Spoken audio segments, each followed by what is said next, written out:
최전무에 대한 복수, 커피 가져와 인턴.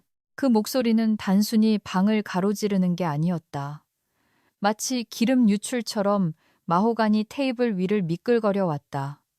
최태석 전무였다. 55세. 법인카드로 다녀온 다낭 골프 여행으로 검게 그을린 피부, 그리고 주차장 무릉덩이 수준의 지적 깊이를 가진 남자였다. 그는 시너지가 성격의 장점이라고 착각하고 성희롱은 그냥 무시해도 되는 건의함 정도라고 생각하는 종류의 인간이었다. 나는 잠시 멈췄다. 찻잔 받침 위에서 도자기 컵이 살짝 달그락거렸다. 두려워서가 아니라 펄펄 끓는 다크로스트 커피를 그의 가랑이에 쏟아붓지 않기 위해 온몸을 떨며 참아내느라 그랬다. 여기 두겠습니다, 최 전무님. 나는 감정이 없는 목소리로 말했다. 폭발물 처리방과 같은 정밀함으로 컵받침을 내려놓았다. 이제 뒤에 가서 앉아. 그는 나를 쳐다보지도 않고 손을 휘저었다. 주식 옵션인지 아니면 내연녀의 인스타그램 피드인지 모를 화면을 스크롤하느라 너무 바빴기 때문이다. 윗분들 얘기 중이다. 숨소리 너무 크게 내지 말고 아가씨. 나는 대부분의 사람들의 차보다 비싼 가죽 의자들이 놓인 메인 테이블을 지나 벽에 붙은 접이식 철제 의자, 즉 어린이 테이블이자 구경꾼 좌석으로 가서 앉았다. 더 진행하기 전에 한 가지만 분명히 하자. 난 인턴이 아니다. 난 45세이고 먼지만 쌓여가는 MBA 학위가 있으며 참을성은 이미 2012년쯤 어딘가로 증발해버렸다. 하지만 최 전무와 이 회의실에 썩어빠진 양복쟁이들에게 나는 그저 총무팀의 이 대리일 뿐이었다. 서류나 나르고 카페인을 따르고 그들의 일상적인 여성 혐오를 스펀지처럼 흡수하는 몸뚱어리에 불과했다. 흡수하는 건 얘기가 나와서 말인데 혹시 공룡 같은 기업 임원들이 보지도 못한 유성에 맞아 죽는 이야기를 좋아한다면 구독 버튼을 눌러주길 바란다. 좋아요도 좀 눌러주고. 그게 내 영혼의 분노라는 불꽃에 기름을 붓고 이 고해성사 같은 사무실의 불을 밝히는 힘이 되니까 아무튼 다시 서커스 현장으로 돌아가자. 나는 가방에서 수첩을 꺼내며 자리에 앉았다. 최 전무가 헛기침을 했다. 마치 음식물 분쇄기에 숟가락을 갈아 넣는 듯한 소리였다. 자, 빨리 끝냅시다. 최 전무가 양복 재킷 단추를 풀며 의자에 몸을 기대었다. 첫 번째 안건, 3분기 예산 초과건. 나도 알아. 숫자가 빨간색인 거. 하지만 돈을 벌려면 돈을 써야 하는 법입니다, 여러분. 이카이도 니세코에서 한 임원 워크숍은 팀빌딩을 위해 필수적이었어. 나는 수첩에 적었다. 니세코 워크숍, 1억 5천만 원, 투자 수익률, ROI, 0, 최전무관 손상 이심각함. 필수적이었다고요? 김 팀장이 끼어들었다. 그는 천장 타일이 언제 떨어질지 몰라 항상 불안해하는 듯한 신경질적인 회계팀장이었다. 전무님, 우리 물류 목표치를 12%나 미달했습니다. 인천 물류센터는 말 그대로 청테이프와 기도로 겨우 버티고 있는데 우리는 리프트 이용권에만 억대를 썼다고요. 최 전무가 웃었다. 축축하고 무시하는 듯한 소리였다. 김 팀장, 자넨 나무만 보고 있어. 난 숲을 보고 있다고. 유통사들과 양해각서, MOU 체결했잖아. 안 그래? 구속력 없는 의향서에 서명했다고. 최 전무님, 김 팀장이 말을 더듬었다. 그건 계약서가 아닙니다. 냅킨 낙서나 다름없어요. 사기 진작이야, 김 팀장. 최 전무가 테이블을 내리쳤다. 에휴, 이러니 자네가 아직도 아반떼나 타고 다니지. 비전이 없어. 자, 임원위원회 소급 보너스 승인건 투표합시다. 찬성하시는 분? 손들이 올라갔다. 마치 생선을 달라고 지저대는 훈련된 물개들처럼 자동적이고 파블로프적이었다. 다만 그 생선은 5천만 원짜리 분기 보너스였고 물개들은 감당 못할 주택담보대출과 더더욱 감당 못할 내연녀를 둔 다 큰 남자들이었다는 점이 달랐다. 나는 그들을 지켜봤다. 빔 프로젝터의 빛이 최전무 이마에 번들거리는 땀에 반사되는 것을 보았다. 아버지가 고용했고 아버지가 신뢰했던 다른 이사들이 스크린의 시뻘건 적자 숫자에서 눈을 돌리는 것을 보았다. 그들은 시체를 뜯어먹는 대머리 독수리들이었다. 너무 정신없이 먹어치우느라 그 동물이 아직 죽지 않았다는 걸, 그저 겨울잠을 자고 있을 뿐이라는 걸 깨닫지 못하고 있었다. 우리 아버지는 이 회사 태산 물류를 세웠다. 트럭 운송, 창고 보관 같은 거칠고 기름 묻는 진짜 일이었다. 아버지는 1978년 중고 봉고 트럭 한 대로 자가를 나르며 시작하셨다. 피와 땀, 그리고 요령 피우지 않는 정직함으로 이 지역의 제국을 건설하셨다. 아버지는 2년 전 돌아가셨다. 그리고 그 2년 동안 아버지가 현대화를 위해 컨설턴트로 데려왔던 최태석.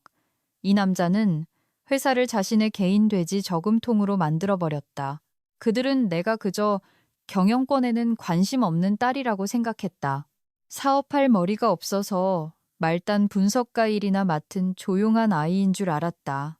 최 전무가 나를 돌아보더니 내가 쳐다보고 있는 걸 눈치챘다. 그가 윙크를 했다. 진짜로 윙크를 했다. 걱정 마, 미쓰리. 내년에는 새 커피 머신 살 예산이 나올 거야. 자네가 가져온 그 구정물은 미지근하더군. 기록해두겠습니다. 내가 말했다. 펜이 종이를 너무 세게 눌러서 3장이나 찢어졌다. 안건 일, 대주주를 인턴으로 생각하는 이사 해임. 보시다시피 그들은 디테일을 놓쳤다. 아버지가 돌아가셨을 때 의결권이 있는 주식을 이사회에 남기지 않으셨다. 최 전무가 관리하는 신탁에 남기지도 않으셨다. 아버지는 모든 것, 즉 지배 지분 51%를 황토홀딩스라는 페이퍼 컴퍼니에 남기셨다. 최 전무는 자신이 황토인 줄 알았다. 그 이름이 자신에 대한 오마주라고 생각했다. 나르시시즘은 마약과도 같다. 밀주보다 더 확실하게 눈을 멀게 한다. 그는 황토가 아버지가 태어난 전라남도 무안의 붉은 흙을 의미한다는 걸 몰랐다. 그 유한 회사의 유일한 서명권자가 나라는 사실을 몰랐다. 그리고 지난 6개월 동안 내가 단순히 커피만 나르고 있었던 게 아니라는 사실은 더더욱 몰랐다. 나는 표를 세고 있었다. 그가 케이맨 제도의 유령 컨설팅 회사로 빼돌린 돈을 1원 단위까지 추적하고 있었다. 나는 인턴이 아니었다. 나는 해충 구제업자였고 바퀴벌레들이 한 곳에 모이기만을 기다리고 있었다. 회의 끝.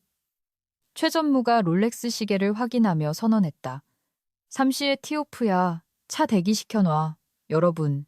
그들이 웃고 등을 두드리며 우르르 나갔다. 그들의 향수 냄새가 남았다. 샌다루드 향과 특권 의식이 섞인 냄새였다.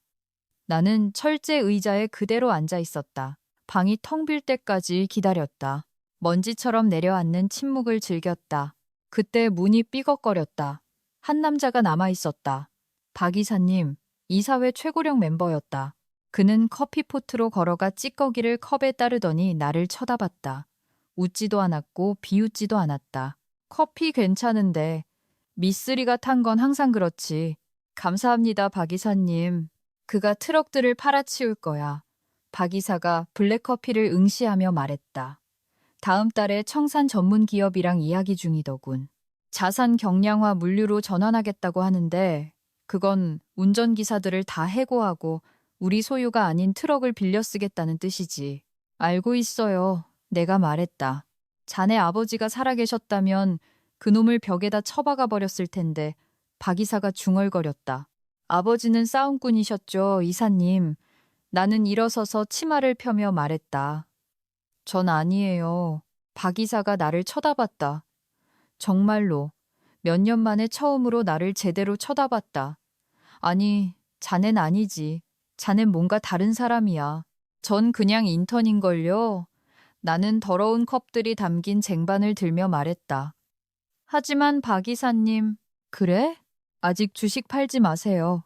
그가 숱이 많은 눈썹을 치켜 올렸다. 왜? 왜냐하면 나는 문으로 걸어가며 말했다. 가격이 오르거나 내릴 거니까요. 음악이 멈췄을 때 테이블 어느 쪽에 앉아 있느냐에 따라 다르겠죠. 나는 복도로 걸어 나갔고 내 손 안에서 더러운 접시들이 달그락거렸다. 회의실의 무거운 참나무 문이 내 뒤에서 닫히며 마치 관뚜껑이 닫히는 듯한 소리를 냈다. 최전무는 이미 엘리베이터로 가는 중이었고 전화기에 대고 누군가에게 고함을 지르고 있었다. 커피 가져와. 인턴, 나는 나 자신에게 속삭이며 화물용 엘리베이터로 향했다. 라저댓, 커피 배달 완료. 다음은 비소 차례다. 오후 8시의 사무실은 오전 8시의 사무실과는 전혀 다른 짐승이다. 아침의 사무실은 바쁜 척하는 연극 무대다. 빈 서류철을 들고 파워워킹하는 사람들, 자신이 존재한다는 걸 증명하기 위해 울리는 전화벨 소리, 형광등 아래의 불안감이 웅웅거린다. 하지만 밤이 되면 건물은 숨을 내쉰다. 에어컨은 흡연자의 기침 소리처럼 덜덜거린다. 그림자가 큐비클 위로 길게 늘어지며 탁 트인 사무실 바닥을 버려진 야망들의 묘지로 바꾼다. 이때가 4시간이었다. 나는 복사기와 화장실 사이에 끼어있는 베이지색 상자 같은 내 큐비클에 앉았다. 오존 냄새와 방향제 냄새를 즐긴다면 최고의 위치다. 하지만 나는 총무팀 이지수 대리 프로필로 로그인하지 않았다. 나는 핸드백 안감에서 암호화된 작은 USB 드라이브를 꺼냈다. 취업 박람회에서나 받을 법한 싸구려 홍보용 스틱처럼 보였지만 그 안에는 내가 3개월 전 서버에 설치한 키로거가 포함된 리눅스 부팅 드라이브가 들어있었다. 이게 불법일까? 아마도. 내가 신경 쓸까? 내 도덕적 나침반은 오로지 생존을 가리키고 있다고 해두자. 그리고 지금 배는 침몰하고 있었다. 부팅을 했다. 화면이 깜빡이더니 스프레드시트 위에서 하이파이브를 하는 다양한 인종의 스톡 사진팀이 반겨주는 표준 기업 로그인 화면을 건너뛰었다. 대신 나는 날것의 명령어 라인을 응시하고 있었다. 이사회 회의록 아카이브로 들어갔다. 최 전무는 게을렀다.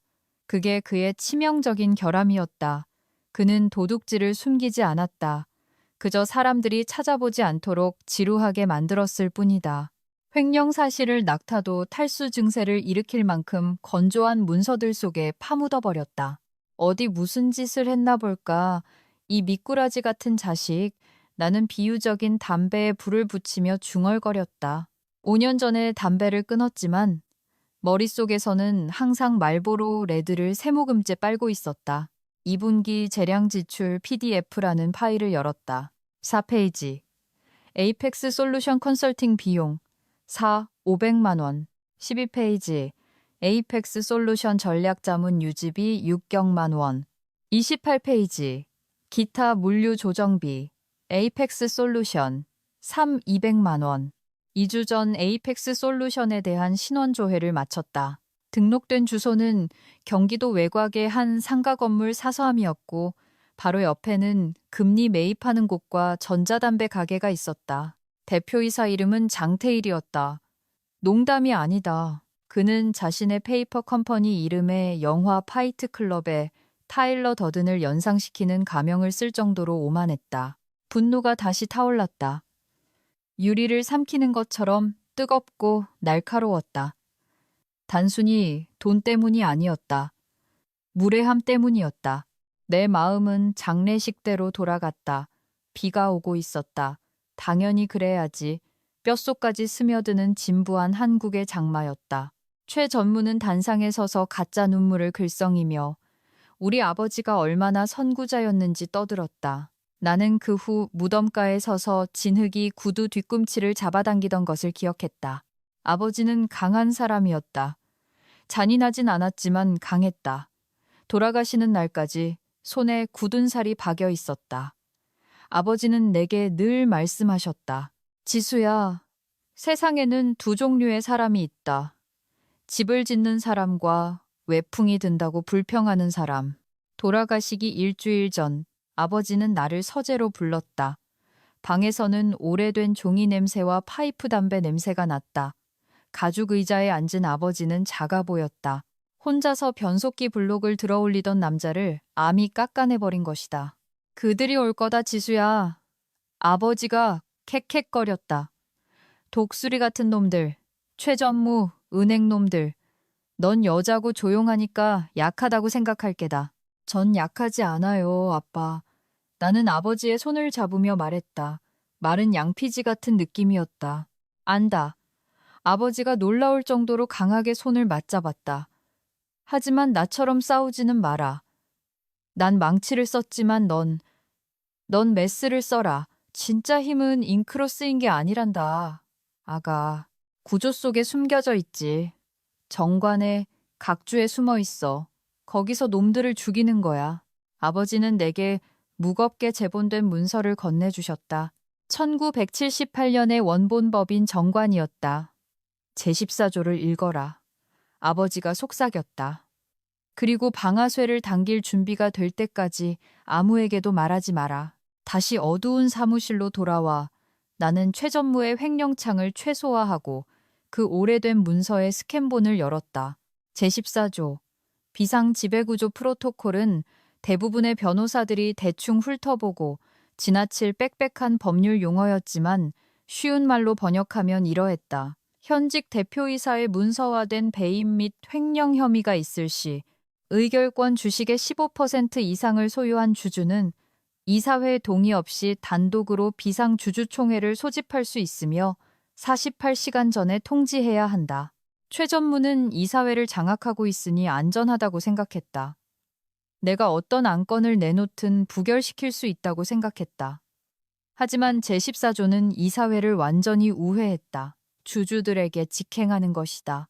그리고 결정적인 한 방은 이거였다. 최 전무는 지난 5년 동안 전략적 파트너들, 즉 자신의 골프 친구들을 끌어들이기 위해 주식을 희석시켰다. 그는 현재 12%를 보유하고 있었다. 다른 이사들은 합쳐서 20%를 가지고 있었다. 나머지는 시장에 풀려 있었다. 나는 페이퍼 컴퍼니를 통해 51%를 가지고 있었지만 아직 소유권을 주장하지 않았다. 공식적으로 주식은 신탁 상태였다. 만약 내가 주식을 청구하면 최 전무가 알게 될 것이다. 그는 변호사를 선임하고 자산을 동결하고 회사를 말려 죽이는 동안 법정에서 10년은 질질 끌 것이다. 아니, 나는 그를 가둬야 했다. 그의 친구들조차 그를 변호할 수 없을 만큼 재앙적인 행동을 저지르도록 유도해야 했다. 나는 다시 서버로 돌아갔다. 최 전무에 보낸 편지함에서 임시 저장된 이메일을 발견했다. 제목 프로젝트 리퀴드. 열어보았다. 수신 스털링 자산운용 발신 최태석 참조 차량 매각건 존 이사님 준비됐습니다. 다음 주에 투표를 밀어붙일 겁니다.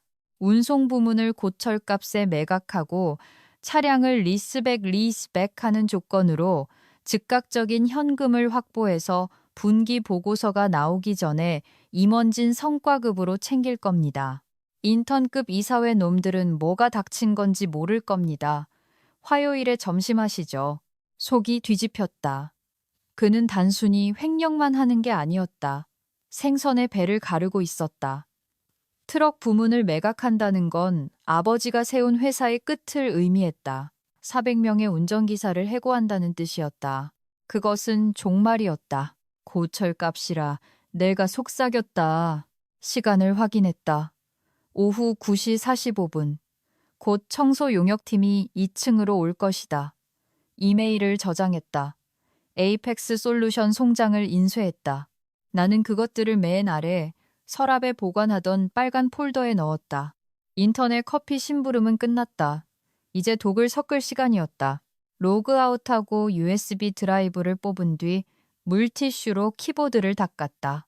지문 때문이 아니라 최 전무가 만진 물건을 만지면 파상풍 주사가 필요할 것 같은 기분이 들었기 때문이다.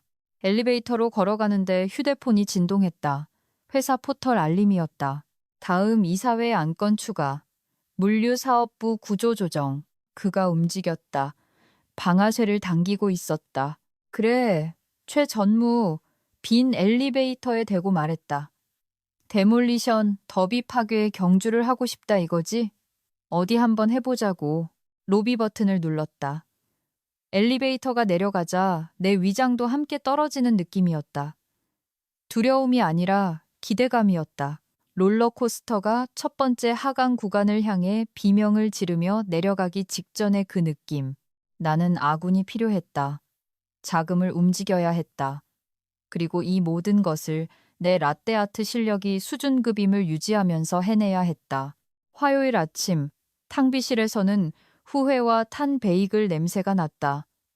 나는 복사기에 걸린 종이를 빼내느라 바빴다. MBA 학위가 있으면 아반떼보다 비싼 기계에서 잘게 찢어진 종이를 뽑아내는데 특별한 자격이 생기나 보다. 엉덩이에 닿은 휴대폰이 진동했을 때 그것은 확인 메시지였다. 이체 완료. 의결권 3% 추가 확보. 나는 행정 업무의 지루함이라는 가면 아래로 아주 미세한 미소를 지었다. 이 셀 게임 야바. 이 어떻게 돌아가는지 설명하자면 이렇다. 어두운 골목에서 현금 가방을 주고받는 게 아니다. 그건 영화에서나 나오는 거다. 진짜 기업 전쟁은 라우팅 번호와 유한 회사들로 치러진다. 아버지의 51% 지분은 싱가포르에 있는 블루 호라이즌 벤처스라는 이름의 블라인드 신탁에 묶여 있었다.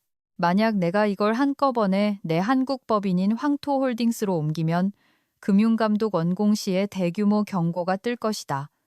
최 전무의 변호사들이 알림을 받을 것이다. 이 고래는 누구지? 회사 절반을 사들이는 게 누구야? 그래서 나는 유령이 되어야 했다. 안에서 나무를 갉아먹는 흰개미가 되어야 했다.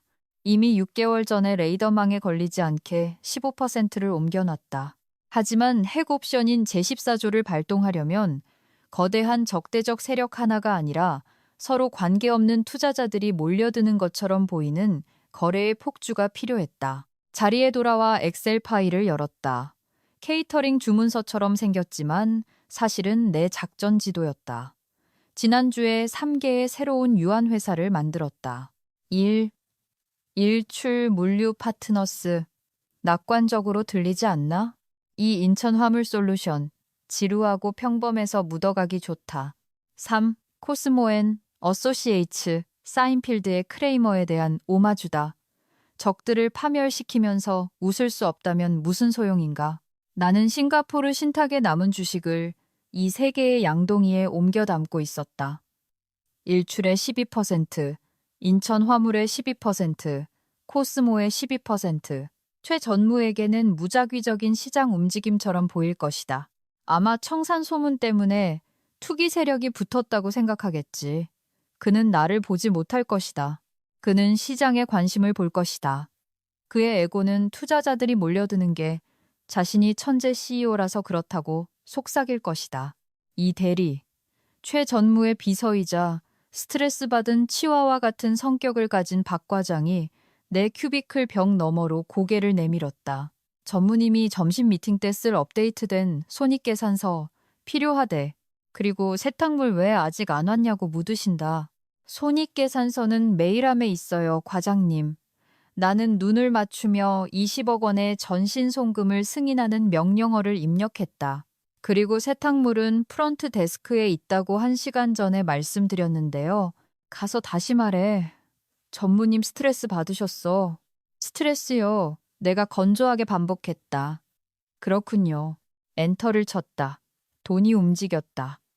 코스모앤 어소시에이츠가 방금 주식한 블록을 더 샀다. 나는 손익계산서를 들고 최 전무방으로 걸어갔다. 그는 책상 위에 다리를 올린 채 골프채를 손에 들고 통화 중이었다. 내 처차보다 비싼 끔찍한 퍼팅 매트 위에서 퍼팅 연습을 하고 있었다. 그래, 연기금 놈들 엿먹으라 그래. 그가 헤드셋에 대고 웃으며 말했다. 걔네가 어쩔 건데? 소송이라도 하겠어? 법원에 갈 때쯤이면 법인은 존재하지도 않을 텐데. 우린 현금화해서 뜰 거라고, 베이비. 그가 나를 보더니 통화를 음소거했다. 탄산수 가져왔어? 그는 구체적으로 페리에를 요구했었다. 페리에는 다 떨어졌습니다. 전무님. 수돗물 아니면 저임금 노동자들의 눈물밖에 없는데 고르시죠. 그가 눈을 깜빡였다. 아주 잠시 혼란스러워 보였다. 그러더니 웃음을 터뜨렸다. 이지수. 자네 좀 당돌해졌네. 마음에 들어. 구조조정 때 자네는 안 자를 수도 있겠어. 너무 친절하시네요. 나는 서류를 내려놓았다. 몸을 숙이다가 그의 책상 위에 있는 메모장을 보았다. 이름 목록을 휘갈겨 쓴 게 보였다. 나, 찬성, 데이비스 박, 찬성, 밀러 이, 상무, 찬성. 박 이사 반대 늙은 멍청이. 결과 우리가 이김. 그는 청산 투표를 위한 표를 확보했다고 생각했다. 박 이사만이 유일한 장애물이라고 생각했다. 나는 심장이 갇힌 새처럼 갈비뼈를 때리는 것을 느끼며 사무실을 나왔다. 그는 이번 주 금요일에 투표를 소집할 것이다. 3일 남았다. 내 송금은 48시간 동안 완전히 처리되지 않을 수도 있다. 면돈 아래 베일 정도로 아슬아슬한 타이밍이었다. 시간을 끌어야 했다. 내 투자자들이 주주 명부에 등록될 때까지 회의를 지연시킬 몽키 스패너를 기어 속에 던져 넣어야 했다. 나는 전산실, ET실로 갔다. 춥고 시끄러운 곳이라 아무도 가지 않는 곳이었다. 헤드폰을 24시간 끼고 살며 고개 끄덕임으로만 대화하는 IT 담당 직원 박준호 대리만 빼고 저기! 박 대리! 냉각 팬소리 너머로 소리쳤다. 그가 헤드폰 한쪽을 밀어냈다. 무슨 일이에요, 이 대리님? 최 전무님이 회의실 빔 프로젝터가 깜빡거린다고 불평하시네요. 금요일 전까지 고쳐놓으래요. 새 건데요? 박 대리가 인상을 찌푸렸다. 알죠. 근데 그 양반 성격 알잖아요. 만약을 대비해서 며칠 동안 점검한다고 떼어가는 게 어때요? 박 대리가 어깨를 으쓱했다. 떼어내면 부품 주문해야 해요. 월요일까진 다시 못 달아요. 완벽하네요. 내가 웃었다. 그 양반 엄청 화내겠지만 뭐 나중에 문제 생기는 것보단 낫잖아요? 맘대로 하세요. 박 대리가 헤드폰을 다시 썼다. 사보타주인가? 아마도. 치졸한가? 물론이지. 하지만 프로젝터가 없으면 최 전무는 회사 매각이 왜 패러다임의 전환인지 보여주는 화려한 PPT를 띄울 수 없다. 진실을 숨기는 그래프들로 이 사회를 현혹할 수 없다. 종이 유인물에 의존해야 할 것이다. 그리고 사람들은 종이 유인물은 실제로 읽는다. 나는 자리로 돌아왔다. 1단계, 총주식을 확보한다. 2단계, 총알, 이체를 장전한다. 3단계, 적의 총 프로젝터를 고장낸다. 자리에 앉아 이메일을 열었다.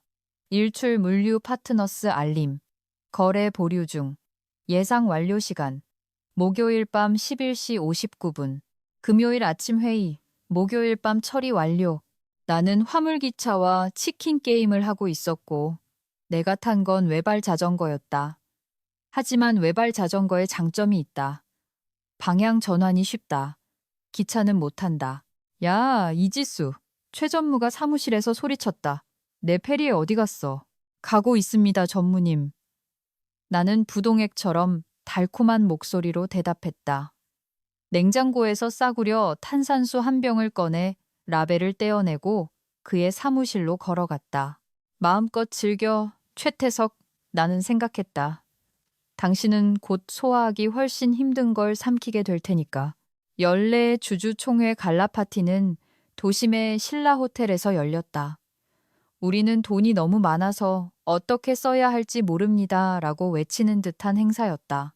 트럭 모양의 얼음 조각상, 주먹만한 칵테일 새우, 인기가요를 목 졸리는 듯한 소리로 커버하는 재즈밴드. 물론 나는 손님이 아니라 행사 지원 스태프로 그곳에 있었다. 스태프로 보일 만큼 눈에 띄지 않으면서도 엘리트들의 눈을 거스르지 않을 만큼 격식을 갖춘 검은 드레스를 입고 아무것도 안 하고 있지만 바빠 보이게 만드는 권위의 상징인 클립보드를 들고 있었다. 연 회장은 꽃등심 스테이크와 절박함의 냄새로 가득 찼다. 최 전무는 오픈바 근처에서 사람들을 거느리고 있었다. 약간 꽉 끼는 턱시도를 입고 진과 승리감으로 얼굴이 붉게 달아올라 있었다. 그는 예스맨들인 박상무, 이상무, 그리고 대학 동아리 실험실에서 제조된 것 같은 스털링 자산운용의 정 이사에게 둘러싸여 있었다. 그래서 내가 말했지. 최 전무가 큰 소리로 떠들었다. 퇴직금 패키지가 마음에 안 들면 파산 법원에 가서 따지라고. 안 팔면 거기로 가게 될 테니까 말이야. 남자들은 웃었다. 자신들은 절대 파산 신청을 할 일이 없다는 걸 아는 자들의 기름지고 굵은 웃음소리였다. 그들은 황금 낙하산을 가지고 있었다. 운전기사들과 창고 직원들은 모루로 만든 낙하산을 가지고 있었다. 나는 기둥 옆에 서서 명단을 체크하고 있었다. 파티를 즐기고 있나, 미쓰리? 돌아보니 박 이사였다. 소매 끝이 약간 다른 분명 20년은 된 양복을 입고 있었다. 그는 탄산수 잔을 들고 있었다. 오만함의 멋진 전시장이네요, 이사님. 내가 조용히 말했다. 얼음 조각상이 녹고 있어요.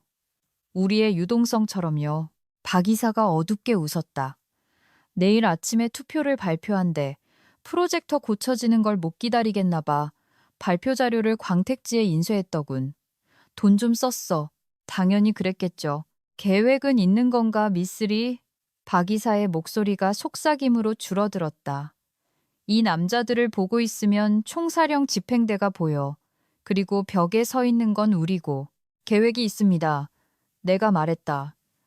하지만 이사님이 해주셔야 할 게 있어요. 말해봐. 내일 회의 시작할 때 평소 자리에 앉지 마세요. 왼쪽 편에 앉으세요. 상석 햇 테이블 비워두세요. 최 전무가 상석에 앉잖아. 내일은 아닐 겁니다. 내가 말했다. 박 이사가 나를 쳐다봤다. 광기의 징후를 찾으려는 듯 내 얼굴을 살폈다. 아마 다른 무언가를 보았을 것이다. 어쩌면 아버지의 고집스러움에 편린 같은 것을. 좋아. 그가 고개를 끄덕였다. 왼쪽에 앉지. 그리고 박 이사님. 응? 제가 말하기 시작하면 아무리 미친 소리처럼 들려도 끼어들지 마세요. 미쓰리, 자넨 인턴이야. 자네가 말하기 시작하면 보안 요원이 끌고 나갈 걸세. 해보라고 하죠. 내가 말했다. 방 건너편에서 최 전무가 잔을 들어 올렸다. 미래를 위하여, 더 가볍고 더 독하고 더 부유한 미래를 위하여, 미래를 위하여 그의 추종자들이 합창했다. 나는 그들이 술을 마시는 걸 지켜봤다. 뱃속에서 차갑고 딱딱한 매듭이 느껴졌다. 그들은 내 가족 유산의 죽음을 축하하고 있었다. 매년 우리 아빠에게 크리스마스 카드를 보내던 400명의 실직을 위해 건배하고 있었다. 스털링의 정의사가 최 전무에게 몸을 숙여 속삭이는 걸 보았다. 최 전무가 나를 쳐다봤다. 그가 손가락질했다. 둘 다 웃었다. 그 웃음, 그게 연료였다. 나는 단순히 그를 해고하는 것만으로는 안 되었다. 그를 해체해야 했다. 조각조각 분해해서 꽉 끼는 턱시도를 입고 내 인생이 어디로 갔는지 궁금해하는 남자로 만들어야 했다. 나는 DJ 부스로 걸어갔다. DJ는 쉬면서 슬라이더 버거를 먹고 있었다. 저기요. 내가 말했다. 신청곡 받아요? 뭐, 그러죠. 그가 우물거리며 말했다. 조용필의 바운스 틀어주세요. 아니면 케니 로저스의 더 갬블러 있어요? 10분 뒤에요. 좀 옛날 노래 아닌가요? 클래식이죠. 내가 말했다. 언제 쥐고 있어야 할지, 언제 접어야 할지 알아야 하거든요. 나는 돌아섰다. 10분 후 최 전무가 시너지에 대한 연설을 하던 도중에 노래가 시작됐다. 언제 카드를 쥐고 있어야 할지 알아야 해. 최 전무가 인상을 찌푸리며 주위를 둘러봤다. 음악 소리보다 크게 말하려고 했지만 후렴구가 치고 들어왔다. 언제 떠나야 할지, 언제 도망쳐야 할지 알아야 해. 나는 방 건너편에서 그의 눈을 마주쳤다. 웃지 않았다. 그저 클립보드를 들어 올려 가짜 건배를 했다. 그는 짜증스럽고 무시하는 듯한 표정을 지었다. 그는 다시 친구들에게로 돌아가 컨트리 발라드 소리에 묻히지 않으려 소리를 질렀다. 그는 이미 도망쳐야 할 시간을 놓쳤다는 걸 모르고 있었다. 휴대폰을 확인했다. 일출 물류 파트너스 승인됨. 인천 화물 솔루션 승인됨. 코스모 앤 어소시에이츠 승인됨. 총은 장전되었다. 안전장치는 풀렸다.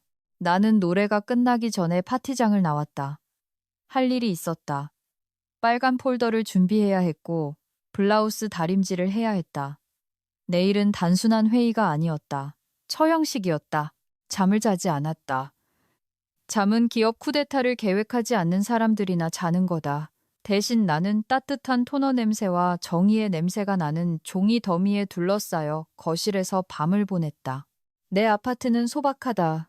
최 전무는 아마 와인값으로 한 달에 내가 1년 치월세로 내는 돈보다 더 많이 쓸 것이다. 그건 의도된 것이다.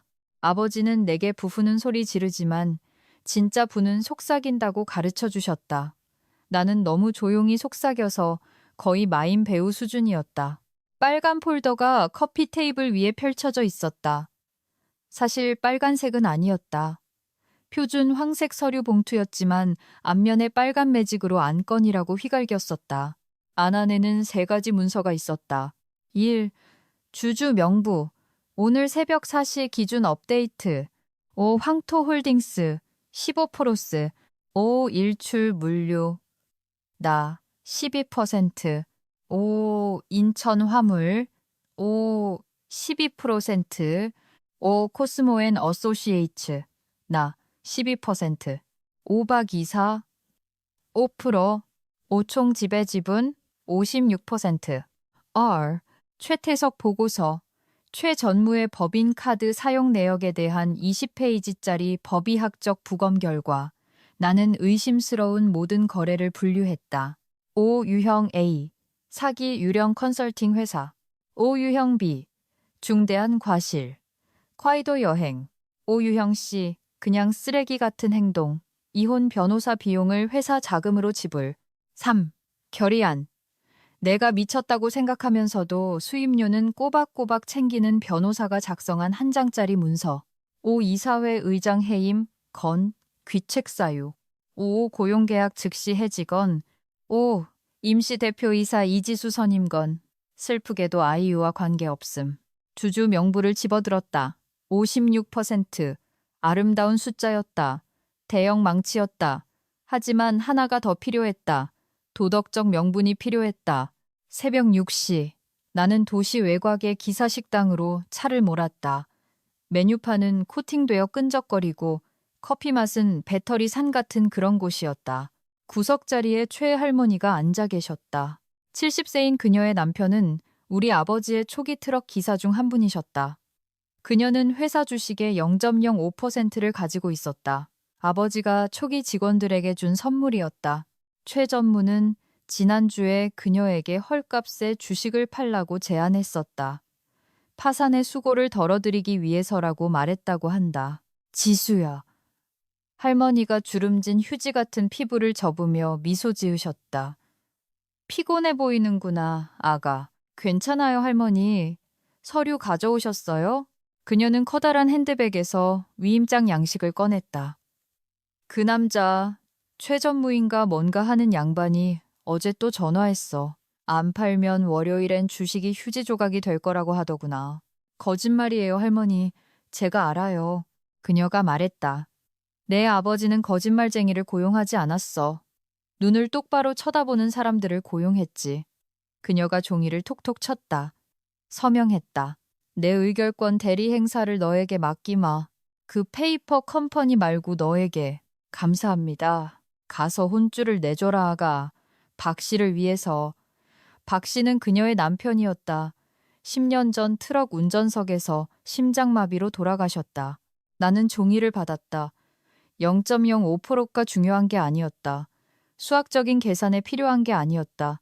영혼을 위해 필요했다. 박 씨 할아버지의 유령을 손에 쥐고 그 회의실로 걸어 들어가야 했다. 나는 사무실로 차를 몰았다. 해가 뜨고 있었다. 하늘을 보라색과 주황색 멍자국으로 물들이며 나는 임원 전용 주차 공간에서 수킬로미터 떨어진 일반 주차장에 주차했다. 건물로 걸어 들어갔다. 경비 반장인 강 반장님이 고개를 끄덕였다. 좋은 아침, 이 대리. 오늘 큰 날이지?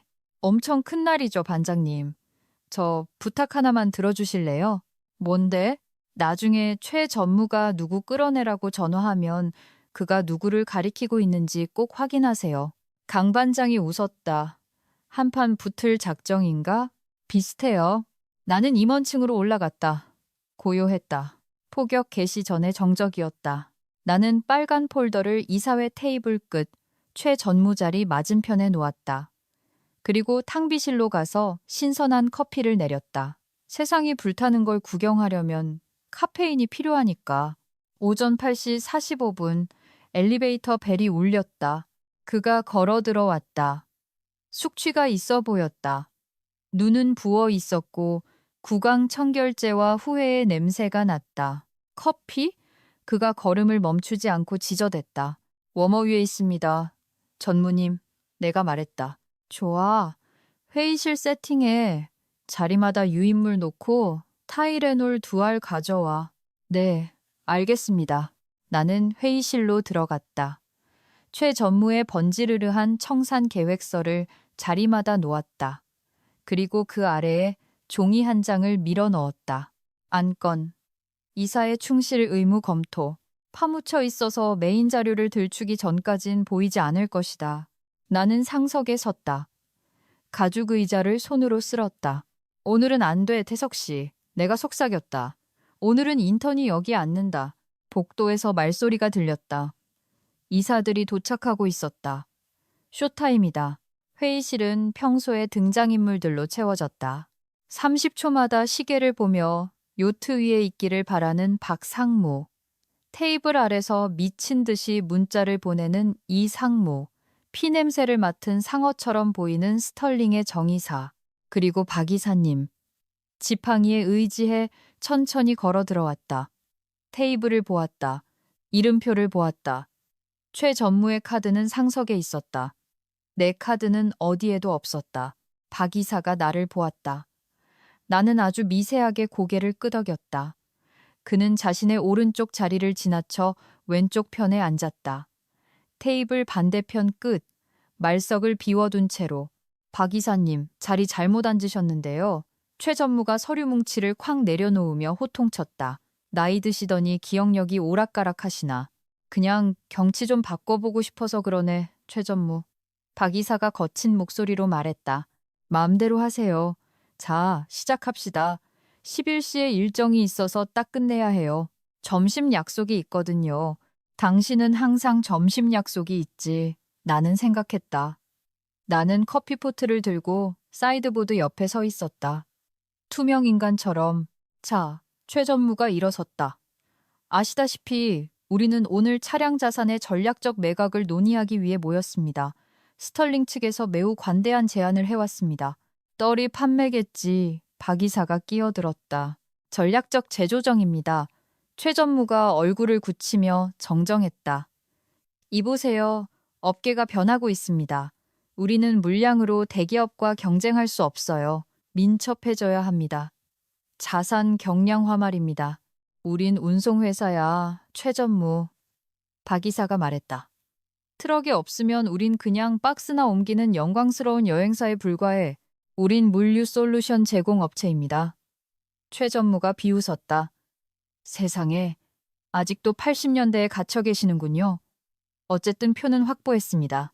어젯밤에 이야기 다 됐고요. 박상무? 동의합니다. 박상무가 중얼거렸다. 저도요. 이 상무가 폰에서 눈을 떼지 않고 말했다. 훌륭해. 그럼 공식화합시다. 스털링 자산운용이 모든 운송 차량과 부동산 자산을 인수하는 제안을 수락하는 안건에 대해 의사진행 발언이 있습니다. 한 목소리가 말했다. 최 전무가 멈췄다. 주위를 둘러봤다. 누가 말했어? 나였다. 나는 테이블 끝에 서 있었다. 커피포트를 내려놓았다. 빨간 폴더를 들고 있었다. 최 전무가 나를 빤히 쳐다봤다. 눈을 깜빡였다. 매트릭스의 오류를 처리하려는 것 같았다. 이지수, 도대체 뭐 하는 거야? 회의 중이잖아. 물이나 채우고 나가. 의사 진행 발언입니다. 의장님, 내가 말했다.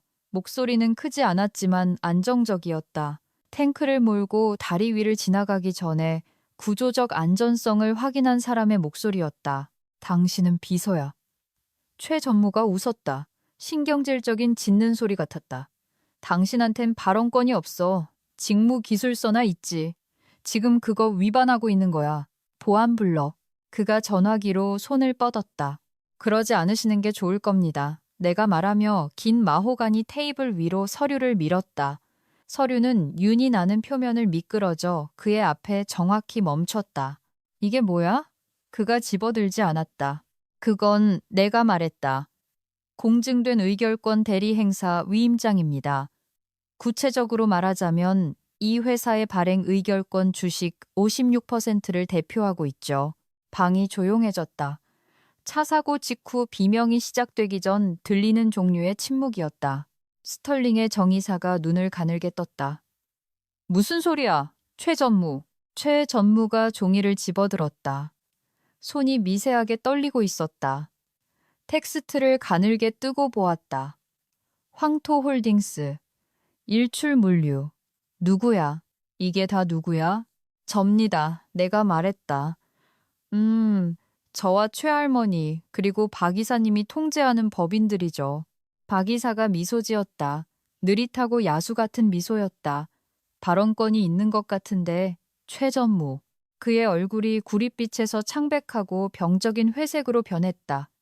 이건 사기야. 네가 그냥 들어와서. 넌 비서잖아. 난 창업주의 딸입니다. 내가 한 발 앞으로 나서며 말했다. 그리고 대주주죠.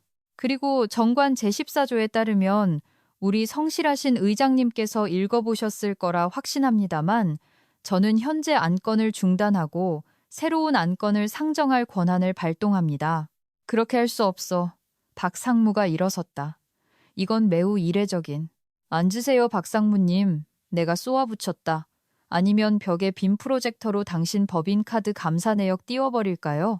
처남한테 컨설팅 비용 나간 거 다 알고 있습니다. 박 상무는 의자를 놓칠 뻔할 정도로 빨리 앉았다. 최 전무는 종이를 보고 나를 보았다. 오만함이 갈라지고 있었다. 거칠애가 무너져 내리고 있었다. 지수야, 그가 말했다. 목소리가 구슬리고 생색내는 톤으로 변했다. 아가, 넌 이런 거 잘 모르잖아. 이건 고도의 금융이야. 아버님 때문에 속상한 건 알겠는데 후회할 짓 하지 말자.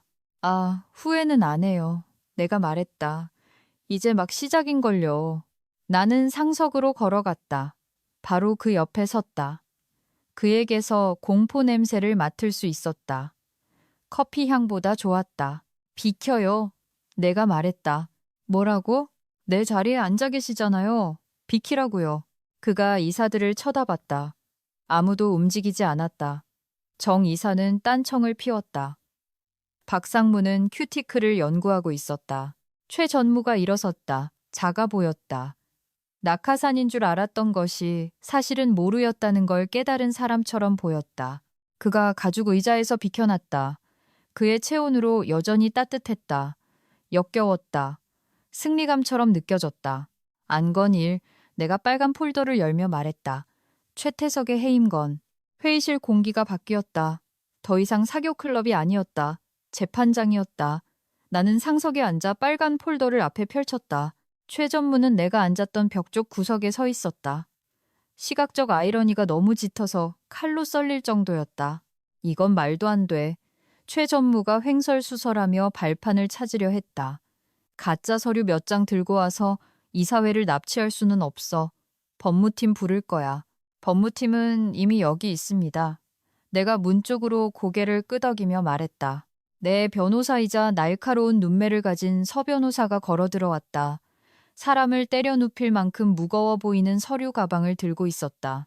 최 전무님, 서 변호사가 서류 뭉치를 테이블 위에 놓으며 말했다. 저는 황토홀딩스와 대주주 측을 대리합니다. 금감원 공시는 오늘 아침 제출되었습니다. 이 특별회의는 유효합니다. 저 여잔 망할 비서라고. 최 전무가 떨리는 손가락으로 나를 가리키며 소리쳤다. 레모네이드 가판대 운영하는 법도 모르는 애한테 물류회사를 맡긴다고? 당신은 아나요? 내가 차분하게 물었다. 당신 실적을 검토해볼까요? 최 전무? 나는 폴더에서 최태석 보고서를 꺼냈다. 1페이지 내가 읽었다. 블루웨이브 미디어라는 회사에 마케팅 비용 3억 원 지급. 재밌는 건 블루웨이브의 등기 이사가 당신 아내 강혜진 씨고 유일한 클라이언트가 우리라는 점이죠. 이사들이 자리에서 움찔했다. 뷔페는 모두가 한 조각씩 나눠 먹을 땐 괜찮지만 한 놈이 파이를 통째로 먹으려 하면 다른 놈들이 질투하는 법이다. 그건 정당한 홍보 활동이었어. 최 전무가 말을 더듬었다. 2페이지. 내가 계속했다. 다낭행 전세기 대절 명단. 당신과 트릭 씨라는 여성. 그분이 공급망 전문가인가요? 트릭 씨라니. 박 이사가 헛웃음을 터뜨렸다. 이건 마녀 사냥이야. 최 전무가 비명을 질렀다. 얼굴이 위험할 정도로 보라색으로 변하고 있었다. 내가 이 회사를 구했어. 유가 폭등했을 때 누가 해지? 협상을 했지 나잖아. 당신이 아니죠. 내가 말했다. 김 팀장이 했죠. 당신은 나파밸리에 있었잖아요. 나는 김 팀장, 그 신경질적인 회계팀장을 쳐다봤다. 그가 놀라서 고개를 들었다. 김 팀장님, 내가 말했다. 유가 해지. 최 전무가 협상했나요? 김 팀장이 최 전무를 보고 나를 보았다. 그가 마른 침을 삼켰다. 아니요, 제가 했습니다. 전무님은 결제 서류에 사인만 하셨죠. 배신자. 최 전무가 패패거렸다. 끝났어요, 최 전무님. 내가 말했다. 나는 테이블 너머의 다른 남자들을 쳐다봤다. 당신들에게 선택권이 있습니다. 저와 함께 그를 귀책 사유로 해임하는 데 투표하세요. 그럼 그는 퇴직금도 황금 낙하산도 없고 횡령 자금에 대해 즉시 소송을 걸지 않겠습니다. 아니면 그와 함께 가시던가요? 그 경우엔 당신들 모두에게 배임 혐의로 소송을 걸 것이고 당신들 이름이 국내 모든 경제지에 오르내리게 만들겠습니다. 나는 잠시 멈췄다. 그리고 전 당신들 모두에 대한 영수증을 가지고 있습니다. 박 상무가 창백해졌다. 저기 이지수 씨, 아니 대표님, 성급하게 굴지 맙시다. 최 전무가 자금을 유용했다면 우린 정말 몰랐습니다. 속은 거라고요. 이 상무가 맞장구 쳤다. 충격이네요. 정말 충격입니다. 쥐새끼들이 배를 버리고 있었다. 아름다운 광경이었다. 최 전무가 배신감에 눈을 크게 뜨고 그들을 쳐다봤다. 비겁한 놈들. 내가 너희를 부자로 만들어줬잖아. 당신이 부자가 된 거지. 최 전무. 박 이사가 조용히 말했다. 우린 그냥 부스럭이나 주운 거고. 투표를 요구해. 최 전무가 고함쳤다. 당장 신임 투표를 요구한다고. 소원 조심하세요. 내가 말했다. 내가 의장입니다. 이 방은 내가 운영해요. 그가 테이블 쪽으로 달려들었다. 순간 나를 때리려는 줄 알았지만 그는 내가 채워놓은 물병을 집어들어 던졌다. 물병이 벽에 부딪혀 산산조각이 나면서 아버지의 초상화 위로 물이 튀었다. 방이 죽은 듯 조용해졌다. 사진 속 아버지의 얼굴을 타고 물이 흘러내려 마치 눈물처럼 보였다. 그게 끝이었다. 그게 바로 그 순간이었다. 나는 천천히 일어섰다. 난 더 이상 인턴이 아니었다. 조용한 딸이 아니었다. 나는 복수의 공조 기술자였고 에어컨은 고장났다. 좋아요, 최태석 씨. 내가 얼음장 같은 목소리로 말했다. 투표를 요구하셨죠. 해봅시다. 나는 이사회를 둘러보았다. 최태석을 횡령, 사기, 중대한 과실을 포함한 귀책 사유로 의장 및 대표이사직에서 즉시 해임하는 동의안을 상정합니다. 제청 있습니까? 제청합니다. 박 이사가 종소리처럼 맑은 목소리로 말했다. 찬성하시는 분? 내가 물었다. 내가 손을 들었다. 박 이사가 손을 들었다. 그리고 김 팀장이 손을 들었다. 천천히 박 상무가 손을 들었다. 그 다음 이 상무. 심지어 딜이 깨진 걸 확인한 스털링의 정이사까지 손을 들었다. 만장일치입니다. 내가 말했다. 최 전무는 가슴을 들썩이며 서 있었다. 손들의 숲을 바라보았다. 이럴 순 없어. 그가 속삭였다. 이곳이 어떻게 돌아가는지 아는 사람은 나뿐이라고. 아니요, 전무님, 내가 말했다. 어떻게 돌아가는지 잊어버린 유일한 사람이 당신이죠. 나는 전화기에 인터폰 버튼을 눌렀다. 강 반장님, 들어오셔도 됩니다. 보안요원 강 반장이 문을 열었다. 깨진 사진, 벽에 묻은 물, 그리고 최 전무를 보았다. 괜찮으십니까, 이 대표님? 강 반장이 최 전무가 아닌 나를 보며 물었다. 최 전무님이 막 나가시려던 참이에요. 강 반장님, 사무실로 모셔서 개인 물품 챙기는 거 감독해 주세요. 박스 하나만 허용합니다. 전자기기 안 되고 파일 안 됩니다. 내 컴퓨터를 건드릴 순 없어. 최 전무가 비명을 질렀다. 내 연락처가 다 거기 있다고. 회사 재산입니다. 내가 말했다. 그리고 회사 이메일로 헐값 매각 계획을 세우셨으니 그 하드드라이브는 포렌식 회계사들을 위해 남겨두는 게 좋겠네요. 그분들이 퍼즐 맞추는 걸 좋아하시거든요. 최 전무는 순수한 증오로 나를 노려보았다. 내가 6개월 안에 이 회사를 말아먹을 거야. 영광스러운 비서 나부랭이 주제에 그럴지도 모르죠. 내가 말했다. 하지만 적어도 난 커피 타는 법은 알아요. 강 반장이 앞으로 나섰다. 가시죠, 최 선생님. 최 전무가 재킷을 바로잡았다. 위험을 좀 차려보려고 했지만 가구 취급하던 사람에게 쫓겨난 마당에 위험 있어 보이긴 힘들었다. 그가 나갔고 강 반장이 그림자처럼 따라붙었다. 문이 닫혔다. 나는 남은 이사들을 보았다. 그들은 침묵했고 무서울 정도로 집중하고 있었다. 내가 다음으로 그들을 처형할지 기다리고 있었다. 앉으세요, 내가 말했다. 그들이 앉았다. 새로운 현실은 이렇습니다. 나는 테이블 주위를 천천히 걸으며 시작했다. 스털링 매각건은 무효입니다. 정 이사님, 본사로 돌아가서 우리 트럭은 파는 게 아니라고 전하세요. 정 이사는 고개를 끄덕이고 짐을 챙겨서 거의 뛰다시피 방을 나갔다. 박 상무님, 이 상무님, 내가 그들을 보았다. 당분간은 남겨두겠습니다. 하루아침에 이사회를 다 자르면 은행들이 겁을 먹으니까요. 하지만 경고합니다. 워크숍은 없습니다. 컨설팅 비용 없습니다. 이제 당신들은 나를 위해 일합니다. 그리고 난 영수증을 다 읽어봤어요. 그들은 격하게 고개를 끄덕였다. 내가 광대 신발을 신으라고 해도 신었을 것이다. 김 팀장님, 나는 회계팀장을 돌아봤다. 당신이 새로운 CFO 재무이사입니다. 김 팀장의 턱이 빠질 듯 벌어졌다. 전 그냥 육아 해지를 눈치챈 유일한 사람이죠. 내가 말했다. 그리고 나한테서 도둑질을 시도하지 않은 유일한 사람이고요. 자리는 당신 겁니다. 예산 고치세요. 운전기사들 줄 돈 찾으세요. 흑자날 때까지 임원 보너스는 영원입니다. 영원이요? 박상무가 꽥소리를 냈다. 영원입니다. 내가 말했다. 지난 5년치 환불해달라고 안 하는 걸 다행으로 아세요. 나는 다시 상석으로 걸어갔다. 바닥에 엉망진창인 상태와 깨진 유리를 보았다. 그리고 한 가지 더. 내가 말했다. 우린 더 이상 자산 경량화 기업이 아닙니다. 우린 운송회사입니다. 물건을 나릅니다. 고칩니다. 손에 기름을 묻힙니다.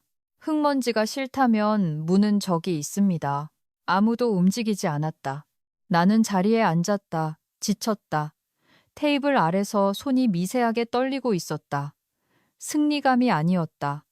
아드레날린이 빠져나가는 현상이었다. 그때 박 이사를 보았다. 웃고 있었다. 그가 지팡이로 작게 경례를 했다.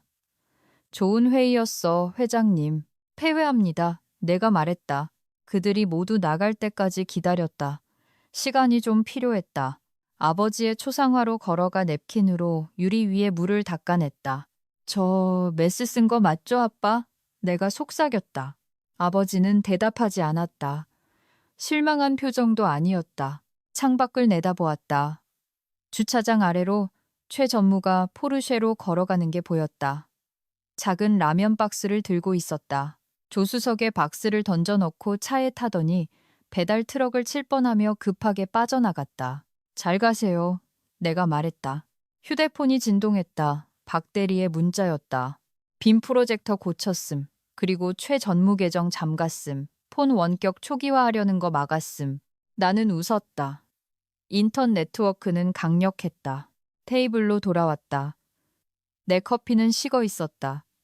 컵을 들었다. 마시지 않았다. 구석에 있는 화분에 부어버렸다. 새로운 성장을 위하여 내가 말했다. 나는 최할머니에게 전화하기 위해 수화기를 들었다. 박씨 할아버지의 회사가 안전하다고 전해드리고 싶었다. 하지만 다이얼을 돌리기 전 다음 주 안건을 보았다. 안건 1. 인천 물류센터 지붕 수리. 안건 2. 운전기사 임금 인상. 진짜 일. 드디어 3개월 후 방 냄새가 달라졌다. 비싼 가죽 의자는 치우고 인체 공학적 메쉬 의자로 바꿨다. 예쁘진 않지만 앉아서 잠들 일은 없다. 마호가니 테이블은 여전하지만 광택 나는 브로슈어가 아니라 도면과 엑셀 시트로 덮여 있다. 나는 상석에 앉아 김 이사구 김 팀장과 분기 실적을 검토하고 있었다. 4% 올랐습니다. 김 이사가 그래프를 가리키며 말했다. 기사 근속률은 10년 만에 최고치입니다. 임금 인상이 효과가 있었어요. 사고는 줄었고 배송 시간은 빨라졌습니다. 부채는요? 내가 물었다. 상환 중입니다. 빠듯해요, 대표님. 현금 흐름 면에서는 라면만 먹고 사는 수준이지만 물에 빠져 죽지는 않고 있습니다. 난 라면 좋아해요. 내가 말했다. 최 전무는 갔다. 부당해고로 우리를 고소하려 했다. 나는 횡령으로 맞고소했다. 법정 밖에서 합의했다. 그는 소송을 취하하고 횡령한 돈의 50%를 갚고 다시는 이 회사를 언급하지 않겠다는 비밀 유지 서약서에 서명하는 조건으로 형사 고발을 면했다. 만약 어기면 그의 신장을 가져가겠다는 내용이나 다름없었다. 들리는 소문으로는 마이애미에 있는 암호화폐 스타트업 자문을 맡았다고 한다. 그 회사의 행운을 빈다. 박상무와 이상무는 지난달에 사임했다. 새로운 문화, 즉 실제로 일하는 것을 견디지 못했다. 나는 그들을 정비노조위원장과 주립대 물리학 교수님으로 교체했다. 이사회 회의는 이제 더 시끄럽고 논쟁도 많고 욕설도 오간다.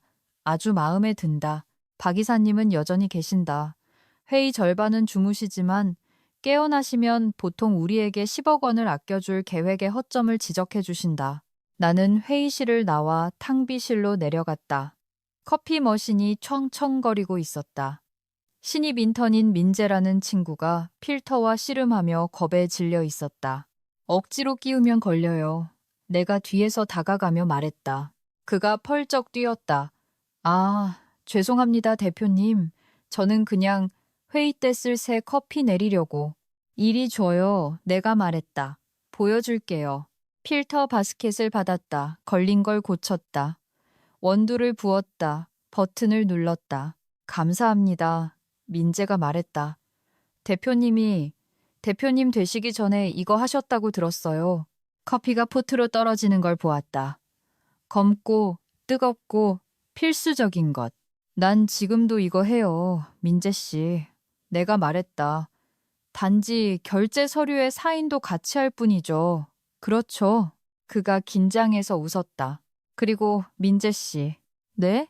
누가 당신을 가구 취급하면 메모해 두세요. 모든 걸 적어 두세요. 가구는 보통 세입자보다 오래 가니까요. 그가 웃었다. 알겠습니다. 나는 내 사무실, 아버지의 옛 사무실로 돌아왔다. 의자는 여전히 내게 조금 컸지만 적응해 가고 있었다. 노트북을 열었다. 직장인 익명 앱 블라인드에 접속했다. 작성자, 청소부사15, 업데이트, 쥐새끼는 나갔고 배는 뜨고 있다. 그리고 새 커피 머신 샀음. 내 넋두리 들어줘서 고마워 형들. 교훈, 시체가 어디 묻혀 있는지 아는 사람, 특히 그 구덩이를 직접 한 사람을 절대 과소평가하지 마라. 게시 버튼을 눌렀다. 그리고 노트북을 덮고 전화기를 들어 인천 물류센터로 연결했다. 여보세요. 나 이지수예요. 그 냉각수 새는 건 어떻게 됐어요? 네. 이번엔 좋은 테이프 써요. 우리 그럴 돈 있으니까. 의자에 몸을 기댔다. 에어컨이 웅웅거렸다. 더 이상 덜덜거리지 않았다. 부드럽고 안정적인 소리였다. 시스템은 일단 고쳐졌다. 또 고장나면? 내겐 공구함이 있고 어떻게 쓰는지 정확히 알고 있으니까. 진실이 당신을 위해 일하고 있다면 굳이 복수가 필요하지 않다. 오늘의 이야기는 그에 대한 조용한 상기였다. 들어줘서 고마워. 다음 이야기는 다음에.